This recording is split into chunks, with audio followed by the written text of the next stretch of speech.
नमस्कार मंडळी, श्री स्वामी समर्थ. ओम नमो भगवते वासुदेवाय.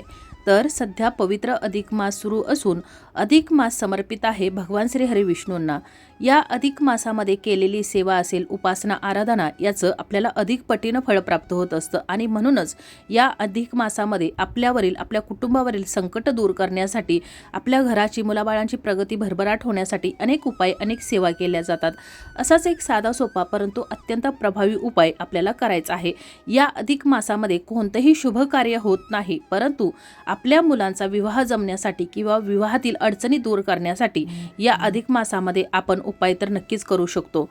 आणि म्हणूनच आपल्या मुलांच्या विवाहातील अडचणी दूर होऊन त्यांचं योग्य वयात लग्न व्हावं, तसेच आपल्या मुलांचा लक्ष्मी नारायणासारखा जोडा जमावा, यासाठीच आपण आज अगदी साधा सोपा परंतु अत्यंत प्रभावी उपाय या व्हिडिओमध्ये जाणून घेणार आहोत. एका ठिकाणी आपल्याला मुठभर तांदूळ अक्षदा ठेवायचे आहेत. आता हे कोणत्या ठिकाणी मुठभर तांदूळ ठेवायचे आहेत, कोणती सेवा करायची आहे, याच्याविषयीचीच अगदी थोडक्यात पण महत्त्वाची माहिती मी व्हिडिओमध्ये तुम्हाला पुढे सांगणारच आहे. पण त्यापूर्वी चॅनलवर जर नवीन असेल तर चॅनलला सबस्क्राईब करा, जेणेकरून आपले असेच येणारे नवनवीन माहितीमय आणि भक्तिमय व्हिडिओ तुमच्यापर्यंत पोहोचत राहतील. तसेच व्हिडिओ पाहताना व्हिडिओला लाईक करायला देखील विसरू नका. तसेच कमेंटमध्ये श्री स्वामी समर्थ किंवा ओम नमो भगवते वासुदेवाय देखील लिहायला विसरू नका. तर आपण आज जो उपाय पाहणार आहोत तर तो आहे तांदळाचा, म्हणजेच अखंड तांदूळ याचा उपाय आपल्याला करायचा आहे.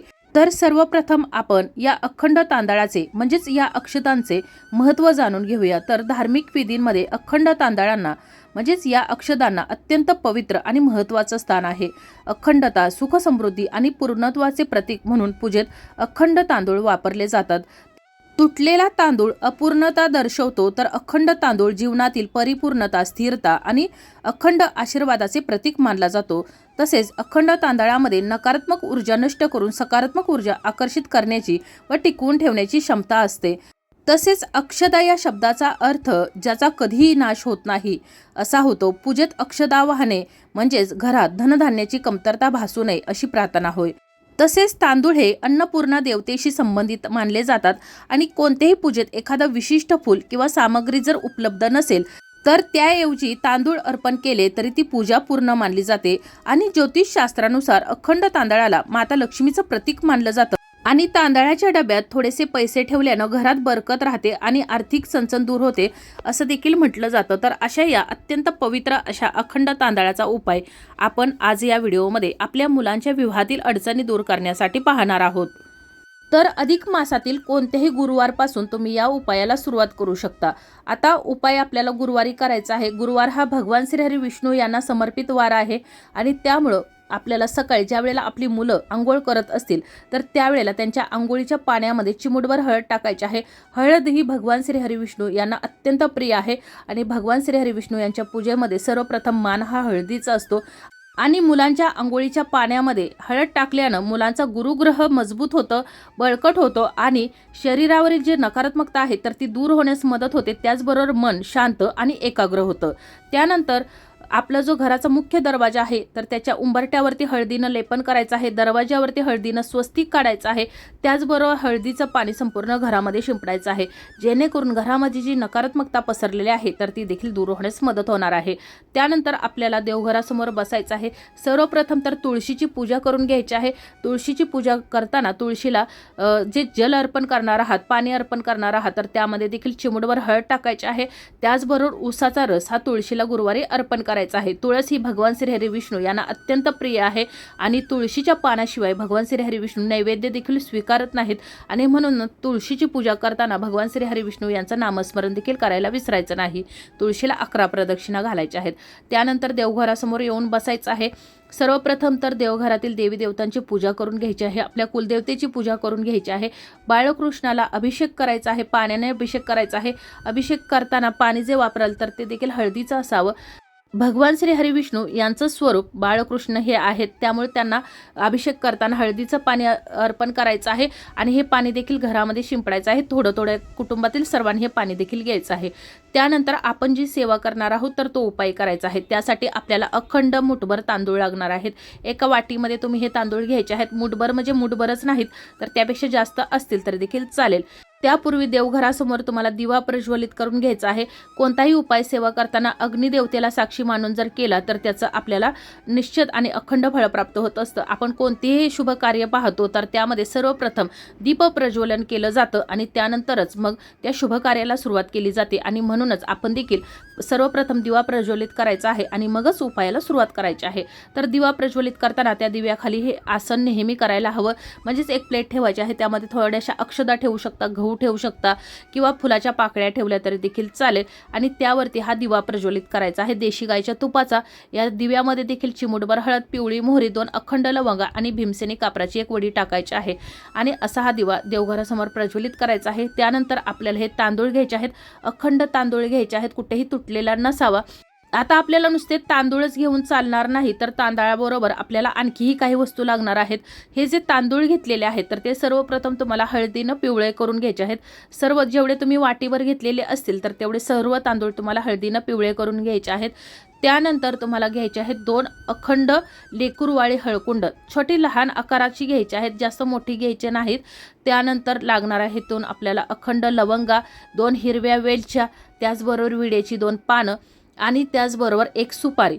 या सर्व वस्तू आपल्याला या उपायासाठी लागणार आहेत। त्याचबरोबर भगवान श्री हरी विष्णू यांच्या पूजेचं सर्व साहित्य म्हणजेच पिवळ्या रंगाची फुलं, पिवळ्या रंगाच्या अक्षदा किंवा जी मिठाई जी अर्पण करणार आहात नैवेद्य तर तो देखील पिवळ्या रंगाचा असावा। अशा प्रकारे तुम्हाला सर्व साहित्य घेऊन देवघरासमोर बसायचं आहे।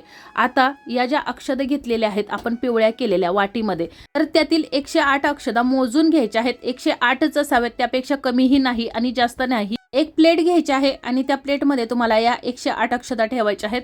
त्यावरती जी आपण सुपारी घेतलेली आहे तर ती ठेवायची आहे आणि जे हळकुंड 2 घेतली होती तर त्यातील 1 हळकुंड ठेवायचे आहे। आणि ही जी प्लेट आहे तर ती तुम्ही तुमची कुलदेवतेची मूर्ती असेल किंवा प्रतिमा असेल किंवा लक्ष्मी मातेच्या मूर्तीजवळ ठेवायची आहे। त्यानंतर बाळकृष्णाची मूर्ती तुम्हाला एका प्लेटमध्ये ठेवायची आहे। उपाय आपल्याला देवघरासमोरच बसून करायचा आहे। बसताना आसन घ्यायचं आहे आणि आपण ज्या मुठभर अक्षदा घेतलेल्या आहेत म्हणजे ज्या वाटीमध्ये अक्षदा घेतलेल्या आहेत तर त्या 108 अक्षदा तुम्हाला या बाळकृष्णाच्या मूर्तीवरती अर्पण करायच्या आहेत। अर्पण करत असताना ओम नमो भगवते वासुदेवाय या मंत्राचा तुम्हाला 108 वेळा जप करायचा आहे। म्हणजेच चिमूटभर अक्षदा घ्यायच्या आहेत, या बाळकृष्णावरती अर्पण करायच्या आहेत आणि ओम नमो भगवते वासुदेवाय या मंत्राचा जप करायचा आहे। आता हा जप करत असताना तुम्ही कडधान्याचा देखील वापर करू शकता, म्हणजे चवळी किंवा शेंगदाणे किंवा कोणतेही जाड अशा आकाराचं जे कडधान्य असेल तर ते अगोदरच 108 वेळा मोजून ठेवायचं आहे। म्हणजेच किंवा तुम्ही जपमाळेने देखील तुम्ही हा जप करू शकता, जेणेकरून तुमचं मन हे एकाग्र राहील आणि तुम्ही हा जो उपाय करत आहात, जी सेवा करत आहात तर ती देखील पूर्ण होईल। आणि म्हणूनच तुम्ही कोणतेही कडधान्य मोजून घेऊ शकता किंवा जपमाळेने तुम्ही हा मंत्र जप करायचा आहे। 108 वेळा तुम्हाला वाटीतील हे ज्या अक्षदा आहेत तर त्या अक्षदा तुम्हाला या बाळकृष्णावरती अर्पण करायच्या आहेत आणि त्यानंतर आपल्या कुलदेवतेचं नामस्मरण करायचं आहे, माता लक्ष्मीचं नामस्मरण करायचं आहे, तसेच दत्तगुरु श्री स्वामी समर्थ महाराज यांचं नामस्मरण करायचं आहे आणि आपल्या मुलांच्या विवाहातील ज्या काही अडचणी आहेत, समस्या आहेत तर तुम्हाला त्या या ठिकाणी बोलून दाखवायच्या आहेत। त्यानंतर आपण जी विड्याची 2 पानं घेतलेली आहेत तर त्या विड्याच्या पानावरती तुमच्या मुलांच्या विवाहासंबंधी जी काही अडचण असेल, समस्या असेल तर ती लिहायची आहे। लिहित असताना तुम्ही हळदीनं किंवा चंदनानं लिहायचे आहे, थोडीशी हळद ओली करायची आहे आणि त्यानं लिहायचं आहे। आता मुलांना जर प्रेमविवाह करायचा असेल आणि त्यामध्ये जर अडथळे येत असतील तर प्रेमविवाह लिहायचा आहे। कुंडलीमध्ये जर कोणता दोष असेल तर कुंडली दोष असं लिहायचं आहे किंवा इतर कोणताही अडचण असेल तर ती तुम्हाला एका शब्दामध्ये लिहायची आहे, मुलांचं नाव लिहायचं नाही। या विड्याच्या पानावरती हळदीनं स्वस्तिक काढायचं आहे आणि या स्वस्तिकच्या खाली तुम्हाला हे जे काही तुमच्या मुलांच्या विवाहातील अडचण आहे तर ती लिहायची आहे।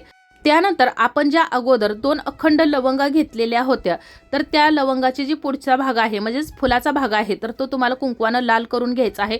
2 हिरव्या वेलच्या घ्यायच्या आहेत, जे आपण हळकुंड घेतलेलं होतं तर ते हळकुंड घ्यायचं आहे आणि एक पिवळ्या रंगाचा नवीनच रुमाल असावा तर तो घ्यायचा आहे किंवा कापड घ्यायचा आहे आणि त्यावरती ह्या ज्या आपण बाळकृष्णावरती 108 वेळा अक्षदा ज्या अर्पण केलेल्या आहेत तर त्या अक्षदा तुम्हाला या रुमालामध्ये ठेवायच्या आहेत। त्यावरती तुम्हाला हे जे विड्याचं पान आहे तर ते ठेवायचं आहे। त्यावरती ह्या ज्या मी वस्तू सांगितलेल्या आहेत, हळकुंड, लवंग, वेलची, तर त्या सर्व काही ठेवायच्या आहेत। एक पोटली तयार करायची आहे। पुन्हा एकदा आपल्या मुलांच्या विवाहासंबंधित जी काही अडचण आहे तर ती तुम्हाला या पोटलीवर सांगायची आहे आणि त्यानंतर या सर्व वस्तू घेऊन ज्या ठिकाणी उंबराचं झाड आहे म्हणजेच औदुंबर वृक्ष तर त्याखाली जायचं आहे।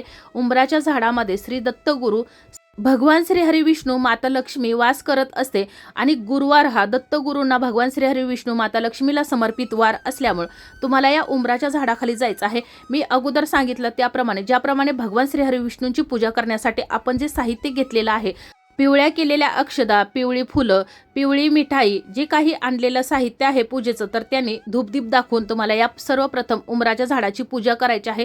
त्याला जल अर्पण करायचं आहे। जे पाणी उंबराच्या झाडाला अर्पण करणार आहात तर त्यामध्ये देखील तुम्हाला चिमूटभर हळद टाकायची आहे आणि पाणी थोडं जास्त प्रमाणात घ्यायचं आहे आणि त्यातील उरलेलं पाणी थोडंसं वाचवून घरी आणायचं आहे आणि हे पाणी देखील तुम्हाला संपूर्ण घरामध्ये शिंपडायचं आहे, जेणेकरून घरातील नकारात्मकता दूर होण्यास यामुळे मदत होणार आहे। आणि त्यानंतर तुम्हाला त्या ठिकाणी बसून ओम नमो भगवते वासुदेवाय नमः या मंत्राचा पुन्हा एकदा 108 वेळा जप करायचा आहे। आपण जी ही पोटली आणलेली आहे तर ती हातामध्येच ठेवायची आहे। आता उपाय करताना आई वडिलांनी केला तरी देखील चालेल, मुला मुलींनी केला तरी चालेल किंवा कुटुंबातील कोणत्याही व्यक्तीने हा उपाय केला तरी देखील चालेल। उपाय करताना फक्त मनापासून श्रद्धेने आणि अगदी शांतपणे उपाय करायचा आहे। त्याचबरोबर 108 वेळा भगवान श्री हरी विष्णूंचं, दत्तगुरूंचं नामस्मरण करायचं आहे, माता लक्ष्मीचं, श्री स्वामी समर्थ महाराजांचं नामस्मरण करायचं आहे। आणि पुन्हा ही जी तुम्ही पोटली घेतलेली आहे तर ती पोटली तुम्हाला या उंबराच्या झाडाखाली थोडीशी माती उकरायची आहे आणि त्या मातीमध्ये तुम्हाला ही जी पोटली आहे तर ती पुरायची आहे आणि त्यानंतर तुम्हाला पूर्णपणे मातीमध्ये झाकून टाकायचे आहे। त्याचबरोबर या दिवशी तुम्हाला गोमातेला हिरवा चारा खाऊ घालायचा आहे, मुठभर चण्याची डाळ, त्याचबरोबर एक चपाती खाऊ घालायची आहे, कारण गोमातेमध्ये 33 कोटी देवी देवता वास करतात आणि गोमातेचा आशीर्वाद प्राप्त करण्यासाठी, या 33 कोटी देवी देवतांचा आशीर्वाद प्राप्त करण्यासाठी गोमातेची देखील तुम्हाला ही सेवा करायची आहे। शक्य असेल तर या दिवशी पिवळ्या रंगाची वस्त्र परिधान करायचे आहेत, उपवास करायचा आहे। त्यानंतर संध्याकाळी 3 सांजेच्या वेळेला आपल्या तुळशीजवळ दिवा प्रज्वलित करत असताना देखील मी अगोदर सांगितलं त्याप्रमाणे देशी गाईच्या तुपाचा दिवा प्रज्वलित करायचा आहे। त्याचबरोबर उंबराच्या झाडाची एक काडी देखील घरी येताना घेऊन यायचं आहे, म्हणजेच पूजा करून ज्या वेळेला तुम्ही हा उपाय करून येत असाल तर त्यावेळेला एक काडी काढून घेऊन यायचं आहे।